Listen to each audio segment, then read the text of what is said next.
In your Primary 2 bag, you'll receive a book, Rocketmole by Matt Carr.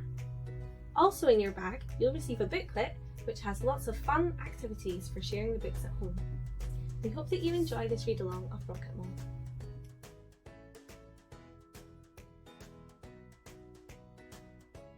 This is a reading of Rocketmole by Matt Carr, published by Scholastic.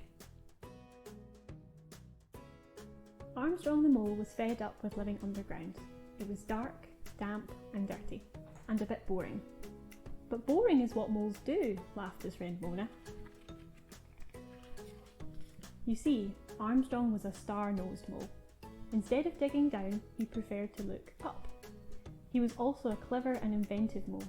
He built himself a telescope and made some glasses so he could look through it. Armstrong yearned for adventure. One night he tunnelled up to the surface to look at the moon.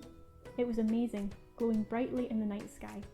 That's it, he said to himself. I'm going to go to the moon. Armstrong called a mole meeting to tell all of his friends. Don't be silly, said Doug. We moles stay underground because it's safe down here. Armstrong didn't care about danger. He was a mole on a mission, and boldly going where no mole has gone before, he said. But soon he found out that getting a small mammal into orbit wasn't that easy. This is far too short, he said of the ladder. So near, yet so far, using a trampoline. He didn't give up though. To get to the moon, he was going to have to think big. Very big. Armstrong worked day and night until he'd made the biggest rocket any mole had ever built. In fact, it was the only rocket any mole had ever built. Even his friends were impressed as he bravely peeked up above the ground to watch the countdown. It's out of this world! It will be in a minute! 5, 4, 3, 2, 1. Blast off! The rocket zoomed into space at incredible speed. The journey to the moon was long and dangerous, but floating around in zero gravity was fun, although drinking tea was a bit of a struggle, and the less said about going to the toilet, the better. After a few days, Armstrong reached the moon. He leapt out full of excitement. This is one small step for a man, one giant leap for a mole. Hooray! He'd made it! Armstrong was the very first mole on the moon. He felt very proud. He would have patted himself on the back, but his spacesuit was too tight. Armstrong began to explore. He bounced around for a bit, but the novelty soon wore off. The moon was not that different from home. It was dark and cold and a bit boring. There's just no atmosphere, he said.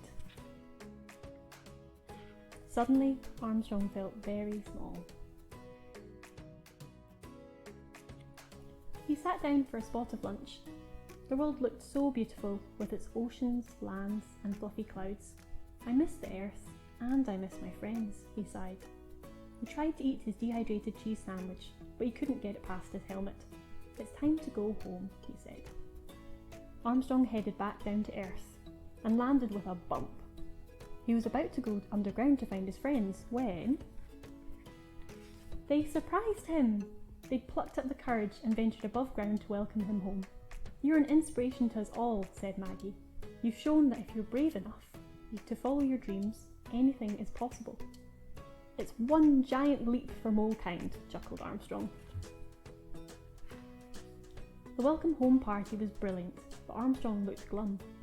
I've been to the moon, now I want to see the world, he said, but it's no fun on my own. His friends already felt bigger and braver. Don't worry, we'll come with you, they all cried. We're not boring anymore. That's it! Armstrong had a great idea. If I recycle the rocket, it might just work. And so Armstrong built an amazing underground boring machine and set out on a brand new adventure. This time with all his friends on board. Let's go! We've got a whole world to explore.